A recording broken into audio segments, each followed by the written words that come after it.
नमस्कार, hornbill TV देख रहे हैं आप। मैं हूं आपके साथ विशाल कर। खबरों की शुरुआत करेंगे। मुख्यमंत्री पुष्कर सिंह धामी के निर्देश अनुसार उत्तराखंड को योग की वैश्विक राजधानी के रूप में स्थापित करने के उद्देश्य से गढ़वाल मंडल विकास निगम और पर्यटन विभाग की ओर से 1 मार्च से 7 मार्च तक ऋषिकेश में अंतर्राष्ट्रीय योग महोत्सव का आयोजन किया जा रहा है। गढ़वाल मंडल विकास निगम के प्रबंधक निदेशक विशाल मिश्रा ने जानकारी देते हुए बताया है कि यह प्रतिष्ठित योग महोत्सव गंगा रिजोर्ट ऋषिकेश में आयोजित होगा। योग महोत्सव का उद्घाटन 1 मार्च को मुख्यमंत्री पुष्कर सिंह धामी करेंगे। इस आयोजन में देश विदेश के ख्याति प्राप्त योगाचार्य, साधकों और प्रतिभागियों को कई योग आसन और ध्यान विधियों का भी अभ्यास कराएंगे। महोत्सव के दौरान हर रोज कई सत्रों में योग प्रशिक्षण भी दिया जाएगा।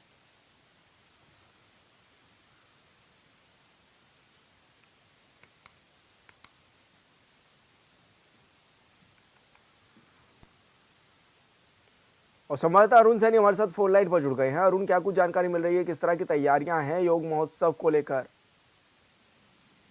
जी सर, बिल्कुल देखिए, 1 मार्च से 7 मार्च तक ऋषिकेश में अंतर्राष्ट्रीय योग महोत्सव का आयोजन हो रहा है, जिसकी जिम्मेदारी गढ़वाल मंडल विकास निगम और पर्यटन विभाग को दी गई है। और गढ़वाल मंडल विकास निगम और पर्यटन विभाग ये जो है आयोजन पूरा करा रही हैं।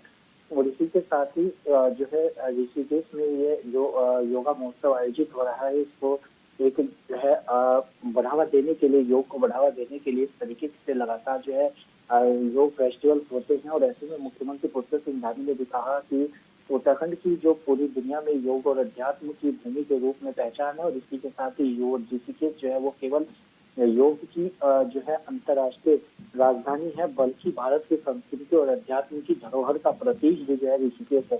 तो ऐसे में तरीके से जो है यहाँ पर महोत्सव होते हैं। और मुख्यमंत्री पुष्कर सिंह धामी ने आह्वान भी किया। उन्होंने कहा कि मैं सभी योग प्रेमियों से आह्वान करता हूं कि वो इस महोत्सव में भाग लेने के लिए पहुंचे।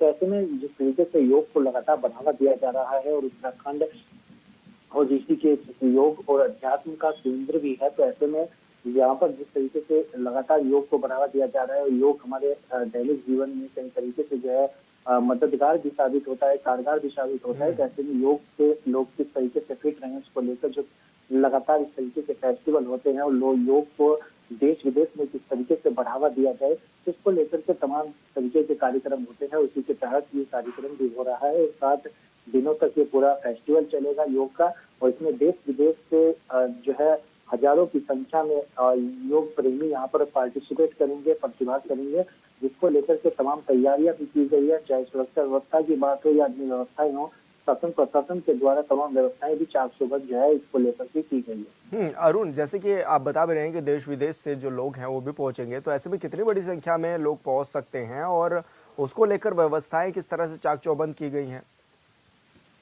जी विशाल, बिल्कुल देखिए, देश विदेश से जो है हजारों की संख्या में योग प्रेमी यहाँ पर पहुंचेंगे, चाहे उनके ठहरने की व्यवस्था हो या अन्य व्यवस्थाएं हो, या फिर जो है खाने पीने से लेकर के अन्य व्यवस्थाएं हो, तो इस तरीके की तमाम व्यवस्थाएं, सुरक्षा व्यवस्था, ये तमाम व्यवस्थाएं जो है चाकचौबंद करने की तैयारी में जो है शासन प्रशासन जुटा हुआ है। मुख्यमंत्री पुष्कर सिंह धामी इस आयोजन का शुभारंभ भी करेंगे, ताकि में उसको लेकर के भी तमाम तैयारियां जो है शासन प्रशासन के द्वारा की गई है। बिल्कुल अरुण, बहुत शुक्रिया आपका तमाम जानकारी साझा करने के लिए।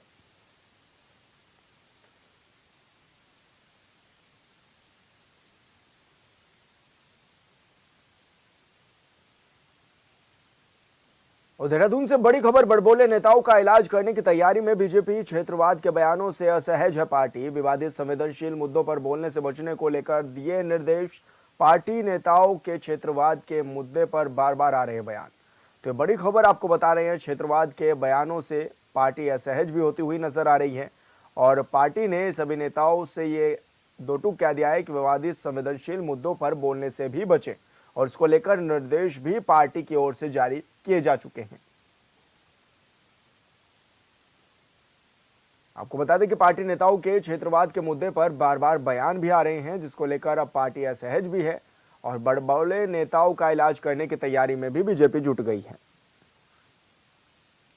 और लक्ष्य से बड़ी खबर, कुंवर प्रणव सिंह चैंपियन के फायरिंग मामले में सुनवाई। फायरिंग करने के मामले में कोर्ट में आज फिर होगी सुनवाई। 26 जनवरी को चैंपियन और समर्थकों ने की थी फायरिंग। कानपुर विधायक के कैंप कार्यालय पर चलाई थी गोलियां। चैंपियन के खिलाफ गैर इरादतन हत्या की धारा लगाई गई है। तो ये बड़ी खबर आपको बता रही हैं। और भेजी गई चार्जशीट से चैंपियन को मिल सकती है राहत। तो बड़ी खबर आपको बता रहे हैं, जहां पर आज राहत भी चैंपियन को मिल सकती है। 26 जनवरी को चैंपियन और समर्थकों ने फायरिंग भी की थी निर्दलीय विधायक उमेश कुमार के कार्यालय पर, और जिसके बाद न्यायिक हिरासत में भेजा गया था कुंवर प्रणव सिंह चैंपियन को। और आज इस मामले में सुनवाई भी है और संवाददाता गोविंद चौधरी हमारे साथ फोन लाइन पर जुड़ गए हैं। गोविंद, क्या कुछ जानकारी मिल रही है, अब किस तरह से आज की सुनवाई को देखा जा रहा है?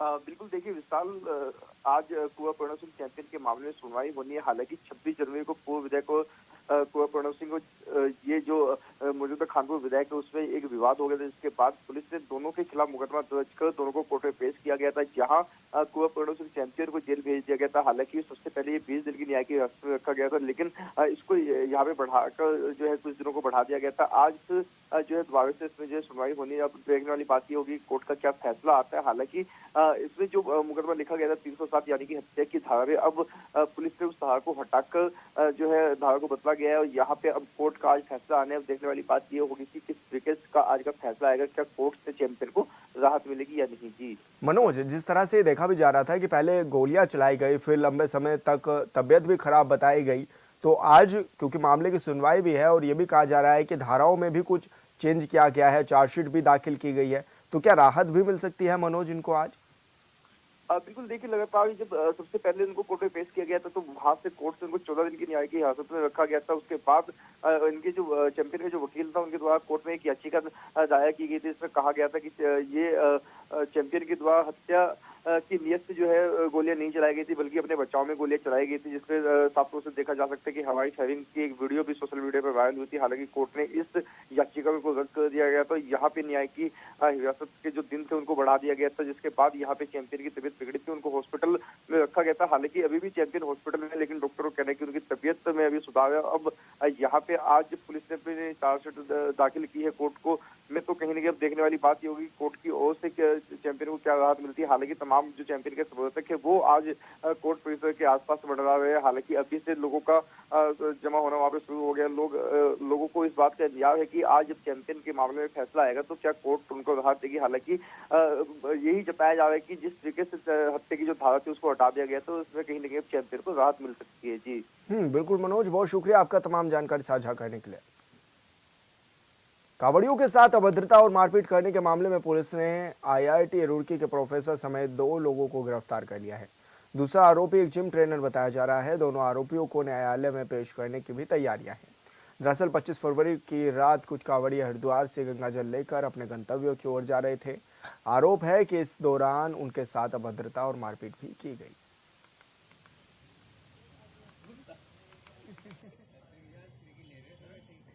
प्रकरण सामने आया है कि कांवड़ियों के साथ उनका कांवड़ खंडित किया गया और उनके साथ मारपीट करी गई। सीसीटीवी फुटेज निकालने के बाद ही पुष्टि करी गई कि ये IIT के एक प्रोफेसर और उनका एक जिम ट्रेनर, उन्होंने ये कांवड़ियों के साथ मारपीट करी, इसलिए हमने उनको 151 में चालान किया है। गाड़ी हैरियर गाड़ी थी सफ़ेद रंग की और कांवड़ी इनको रोक रहे थे क्योंकि डाक कांवड़ होती है जो दौड़ के करते हैं। कांवड़ियाँ रोकने के बाद ये रुके नहीं और अपनी गाड़ी से कांवड़ियों को ठोकर मारी। फिर ठोकर मारने के बाद इनका जिम ट्रेनर और ये दोनों बाहर निकले, उनसे मारपीट करी, उनका कांवड़ खंडित किया। इस वजह से पुलिस ने त्वरित कार्रवाई करते हुए इनके खिलाफ मुकदमा दर्ज किया है और आगे की कार्रवाई अभी जारी है। ये अपने आप को सिविल इंजीनियरिंग का प्रोफेसर बता रहा है और ये मैंने पुष्टि करी है, तो ये सही में सिविल इंजीनियरिंग के प्रोफेसर हैं IIT रुड़की में। बाकी आगे की जानकारी मैं आपको नहीं। उत्तर प्रदेश की तर्ज पर हरिद्वार पुलिस ने भी अब लंगड़ा अभियान शुरू कर दिया है। ऐसी कड़ी में मंगलोर कोतवाली क्षेत्र में पुलिस और बदमाशों के बीच मुठभेड़ भी हो गई। इस दौरान पुलिस की गोली से वांछित अपराधी रोहित घायल भी हो गया। पुलिस के अनुसार घायल बदमाश की पहचान कुरुड़ी मंगलोर निवासी के रूप में की गई है। पुलिस के साथ एक मुठभेड़ में एक अभियुक्त को पैर में गोली लगी है। घटनाक्रम ये है, तासीपुर पुल के पास मंगलौर की जो पुलिस थी वो चेकिंग कर रही थी, तो एक व्यक्ति बाइक में आया और पुलिस को देख के अंधाधुंध भागा और भागते भागते उसने पुलिस टीम पर फायरिंग की। पुलिस ने भी उसका पीछा किया, जवाबी फायरिंग करी तो उसके पैर में गोली लगी जिसको अस्पताल में लाया गया। प्रथम दृष्टया जो जानकारी मिली, जो उसका आइडेंटिटी डिक्लेयर हुई वो ये रोहित नाम का व्यक्ति है जो कुरड़ी गांव का है। ये वो व्यक्ति है जो 4 दिन पहले मंगलौर थाना क्षेत्र में एक मर्डर हुआ था, उसका मेन अभियुक्त है, जिसमें 4 लोग ऑलरेडी जेल जा चुके हैं। उसका मास्टरमाइंड है और इस पर ऑलरेडी 7 मुकदमे मंगलौर थाने और जनपद हरिद्वार में दर्ज हैं। अन्य स्टेट में इसके खिलाफ जो आपराधिक इतिहास है उसके बारे में जानकारी ली जा रही है। 10,000 का इनामी है और करीब 10 या 15 दिन पहले ही बताया जा रहा है जेल से छूट के आया था। तो एक दुर्दांत अपराधी था और आज अगेन इसने पुलिस पे फायरिंग करने की ज़रूरत करी, तो जवाबी फायरिंग में ये सब चीज़ें हुई। अभी अस्पताल में उसको लाया गया है। फर्दर जो चंपावत के बाराकोट ब्लॉक के दुरुस्त चूला गांव में बुधवार दोपहर को पालतू भैंस ने हमले में 65 वर्षीय जीवंती देवी गंभीर रूप से घायल हो गई। आनंद में परिजन घायल जीवंती देवी को 108 के जरिए 40 किलोमीटर दूर लोहाघाट उप जिला चिकित्सालय लाए, जहां डॉक्टरों के नेतृत्व में स्वास्थ्य कर्मियों ने बुरी तरह घायल महिला का इलाज किया। डॉक्टरों ने बताया है कि महिला के पेट और हाथ में काफी गंभीर चोटें भी आई हैं। तो काफी गंभीर आई हैं। एक हाथ पे आ रखी है इनके, बाएं हाथ पे वो अच्छी खासी चोट है, अंदर की मांसपेशियां लगी हुई है। जो इनके दाएं जांघ की तरफ चोट आई है ऊपर के हिस्से में, वो काफी गहरी चोट है। तो उसमें अब हो सकता है कि अल्ट्रासाउंड वगैरह कराने की जरूरत भी पड़े हमें बाद में। और बाकी हम चोटों को तो अभी उपचार दे रहे हैं, बेसिक मेडिसिन दे चुके हैं। सर पे भी इनके चोट आई है, तो इन चीज़ों की वजह से हम थोड़ा आगे भी भेजेंगे इसके बाद। हाँ, रेफर किया जाएगा मरीज को, क्योंकि चोटें काफ़ी गंभीर है। जितना हमसे हो पाएगा उतना कर रहे हैं, उसके बाद हम आगे। खबरों में आगे बढ़ेंगे। हरिद्वार के सुल्तानपुर स्थित शिक्षा राज इंटर कॉलेज की प्रबंध समिति में अनियमितताओं और फर्जीवाड़े का आरोप लगाते हुए पूर्व कोषाध्यक्ष मिल्की राज ने डीएम शिक्षा विभाग से शिकायत की है। उन्होंने प्रबंध समिति के हाल ही में हुए चुनाव को अवैध बताते हुए इसे रद्द करने की भी मांग की है। साथ ही दोषियों के खिलाफ कड़ी कार्रवाई की भी मांग की है। मिल्की राज का कहना है कि समिति के कुछ लोगों ने कॉलेज पर कब्जा जमाने के लिए गड़बड़ियां की हैं। पहले 2 नए सदस्यों को अवैध रूप से जोड़ा गया, जिसमें से एक कॉलेज के प्रधानाचार्य के पिता हैं, जो नियमों के खिलाफ जोड़े गए।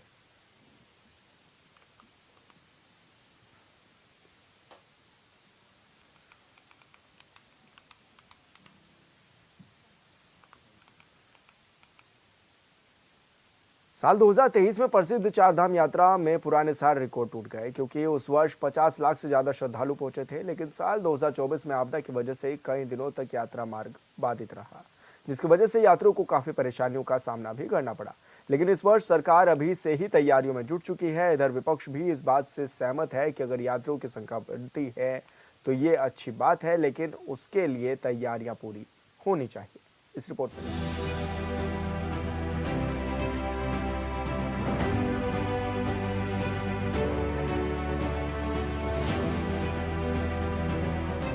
उत्तराखंड की विश्व प्रसिद्ध चार धाम यात्रा की तैयारियां तेज हो गई हैं।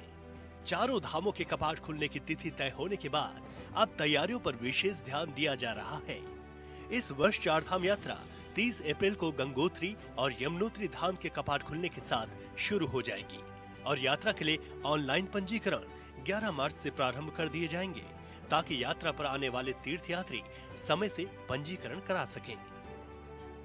यहाँ पर जब ये यात्रा हमारी बहुत तेज गति से चलेगी, आने वाले हमारे श्रद्धालु, हमारे पर्यटक बड़ी संख्या में यहाँ आएंगे, तो यहाँ पर हमारे लिए जो हमारी अच्छी यहाँ पर दुकान है, यहाँ के होटल हैं, यहाँ का टैक्सी है, यहाँ के हमारे अनेक प्रकार के उत्पाद हैं, उन सभी को पंख लगने वाले हैं।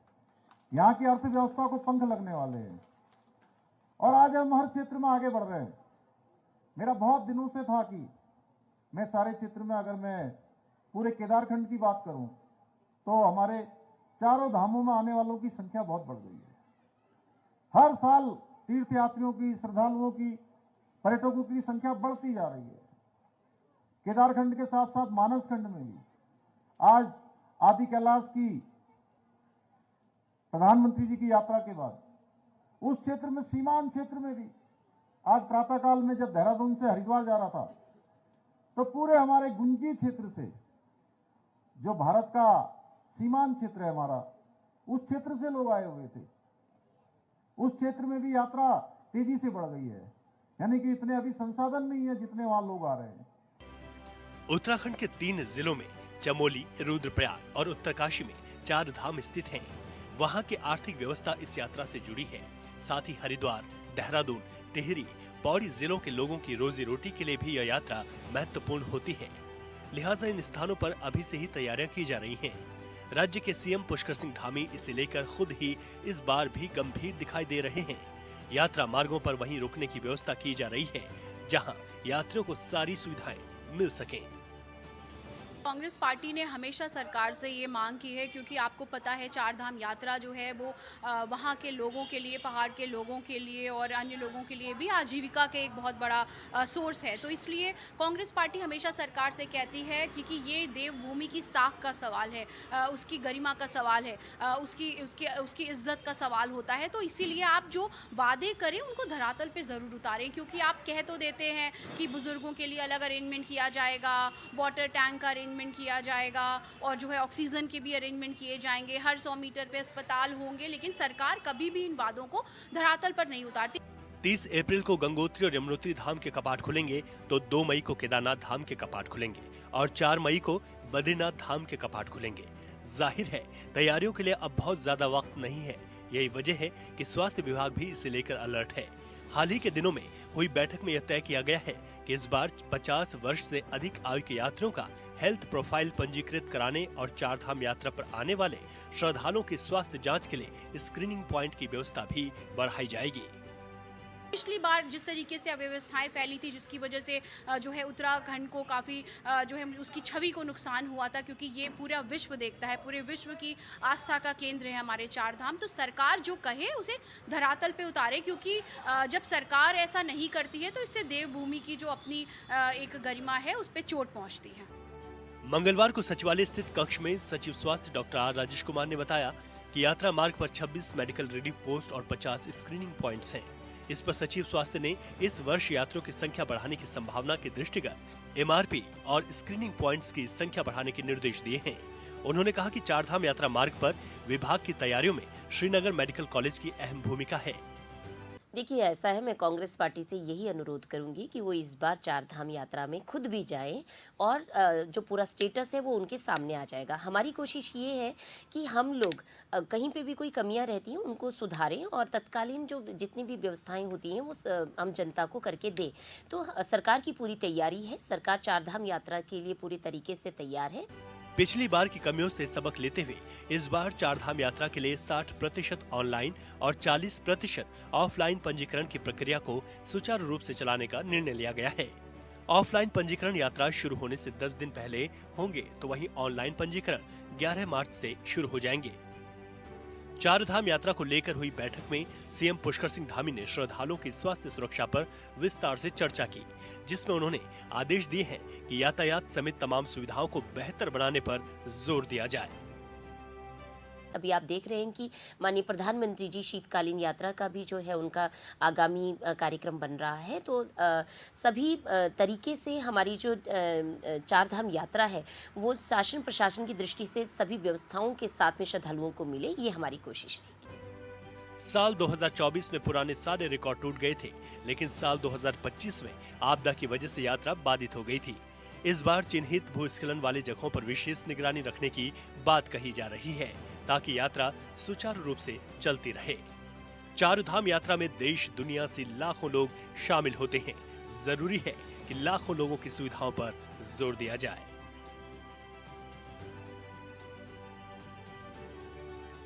Bureau report, hornbill TV.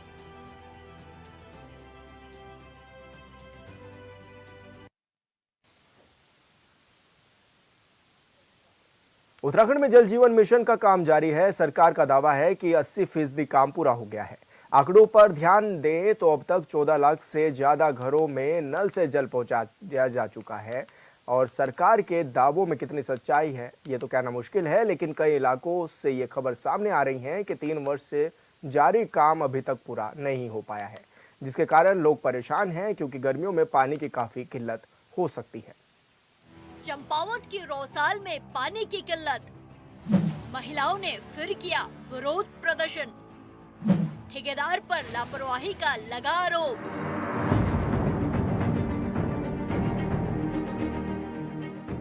Champawat में लोहाघाट ब्लॉक के सीमांत क्षेत्र में रौसाल रेट्रो पेयजल योजना का काम अब तक अधूरा है, लिहाजा स्थानीय लोगों में ठेकेदार को लेकर भारी आक्रोश है। सीमांत रौसाल क्षेत्र की आक्रोशित महिलाओं ने किसान नेता मोहन चंद्र पांडे के नेतृत्व में रौसाल रेट्रो पेयजल योजना निर्माण में हो रही देरी और विभागीय लापरवाही के खिलाफ जोरदार नारेबाजी करते हुए प्रदर्शन किया। बोर्ड लगा रहा, खाली बोर्ड लाग रहा, ये बोर्ड में पानी घर घर पानी पूजियो कह रहा, ये पानी हम उधर तो पूरा हाका हाका आ रहे पानी, समस्या पानी की है तो तुम विभाग के शिकायत ना करिए। ये विभाग के शिकायत हम कर नहीं आते हुए 3 साल के 2 बार करे हाल चीज के ना, ये न ठेकेदार उन्हें न मुंशी उन्हें कोई यहाँ भाड़कुड़ लगे लिखे गए। रौसाल रेट्रो पेयजल अब तक अधूरा, 128 लाख रुपए योजना की लागत, सीमांत के 4 गांव के लोग परेशान। महिलाओं ने बताया, जल जीवन मिशन योजना के तहत रौसाल में नेपाल सीमा से लगे 4 गांवों के लिए 128 लाख रुपए की लागत से इस पेयजल योजना का निर्माण कार्य शुरू किया गया था, लेकिन 3 साल बीत जाने के बावजूद योजना का निर्माण कार्य पूरा नहीं किया गया। विभागीय अधिकारियों से बार बार कहने के बावजूद सिर्फ उन्हें आश्वासन ही मिला है। आक्रोशित महिलाओं ने कहा, पूरे क्षेत्र में पेयजल के लिए हाहाकार मचा हुआ है, गधेरों, नौलों, धारों से पानी ढोना पड़ रहा है। गायब है, मुंशी भी गायब है, पता नहीं अब कहाँ है। अगर हम पानी के लिए ऐसे तड़प रहे हैं, 3 साल से 2-3 बार हमने शिकायत भी कर दी है, लेकिन कोई प्रशासन कुछ उसमें हमारी कोई सुन ही नहीं रहा है। हम डीएम कार्यालय भी जाएंगे, अगर हमारी मांग को पूरी नहीं करेंगे तो पानी के लिए हम पूरा गांव हमारा परेशान हो रखा है। कितनी दूर दूर से ला रहे हैं पानी, सर में रख के, गधेरों से सूख गए हैं पानी के, अब हम कहाँ से पिए पानी। सीएम धामी गंभीर, लेकिन अधिकारी लापरवाह, बिना काम किए ही योजना पूर्ण होने का बोर्ड, जल संस्थान पर भ्रष्टाचार का लग रहा आरोप। हैरानी की बात यह है कि इतना कुछ होने के बाद जल संस्थान विभाग और प्रशासन की नींद नहीं खुल रही है, जबकि राज्य के मुखिया पुष्कर सिंह धामी बैठक कर अधिकारियों को लगातार दिशा निर्देश दे रहे हैं। आरोप है कि विभाग ने योजना स्थल में कार्य पूर्ण होने का बोर्ड लगा दिया है, जबकि योजना का काम अधूरा है। ठेकेदार और विभागीय अधिकारियों का कोई अता पता नहीं है। विभाग बार बार आश्वासन दे रहा है। महिलाओं ने जल संस्थान पर भ्रष्टाचार के आरोप लगाए हैं। यहाँ बहुत बड़ी समस्या हो रही है। मेरे पीछे एक बोर्ड लगा हुआ है जिसमें 1.81 लाख का जो है उसमें अमाउंट लिखा हुआ है, लेकिन खाली एक बोर्ड ही लगा हुआ है। न तो यहाँ पर पंपिंग हाउस बना है, न कहीं पर लाइन डिस्ट्रीब्यूशन हुई है और न कोई टैंक बना हुआ है। डीएम ऑफिस पर धरने की तैयारी, जिम्मेदारों ने साध रखी है अब चुप्पी। ग्रामीणों ने कहा, अगर जल्द योजना निर्माण का कार्य पूर्ण नहीं किया गया तो डीएम कार्यालय पर धरना देने को मजबूर होंगे, जिसकी पूरी जिम्मेदारी प्रशासन व जल संस्थान विभाग की होगी। ग्रामीणों ने डीएम चंपावत से योजना निर्माण कार्य जल्द पूर्ण कराने और योजना की जांच करने की मांग की है। फिलहाल विभागीय अधिकारी मामले में चुप्पी साधे हुए हैं। लोग कह रहे हैं कि चंपावत जिले में योजना विभागीय अधिकारियों की लापरवाही और भ्रष्टाचार की भेंट चढ़ चुकी है। 2 साल तो पूरे हो गए हैं जब से पानी की योजना चली है, 3 साल पूरे हो गए हैं पानी की योजना चलते चलते। अब इसमें हमने क्या करना होगा, हमें आगे को सोचना है। हमें ये सोचना है कि डीएम कार्यालय जाके हमें धरना प्रदर्शन करना ज़रूरी होगा, क्योंकि इसमें हमने धरना प्रदर्शन करना नहीं है तो ना हमारी विभाग सुनता है, ना हमारे ये ठेकेदार मुंशी लोग ये सुनते हैं। हमने तो कुछ ना कुछ करना ही है। अब क्या करें, फिर घर में तो हमारे पानी चाहिए ही चाहिए। हम तो लाए आज तक गाड़ों गधेरों से लाए, पर हमारे बच्चे कहाँ जाएंगे अब। कुछ समय पहले ही सीएम ने की थी बैठक, अधिकारियों को सीएम ने दिए थे दिशा निर्देश। क्या सीएम के आदेश की हो रही अनदेखी? गर्मी का सीजन शुरू होने वाला है और ये सभी जानते हैं कि गर्मियों के समय में पहाड़ों में पेयजल की काफी किल्लत होती है। कुछ दिन पहले ही राज्य के सीएम ने अधिकारियों के साथ बैठक की थी, जिसमें उन्होंने पेयजल समस्या दूर करने के लिए दिशा निर्देश दिए थे। फिर भी जिम्मेदार सीएम की बातों को दरकिनार कर रहे हैं। अभी से ही पहाड़ों में पानी की किल्लत शुरू हो गई है, लिहाजा ये सवाल उठ रहा है कि जल्द ही समस्याओं को दूर नहीं किया गया तो कुछ समय बाद पहाड़ के लोग बूंद बूंद को तरस जाएंगे। Bureau report, hornbill TV. और फिलहाल इस बुलेटिन में इतना ही। आप देखते रहिए हॉर्नबिल टीवी। नमस्कार।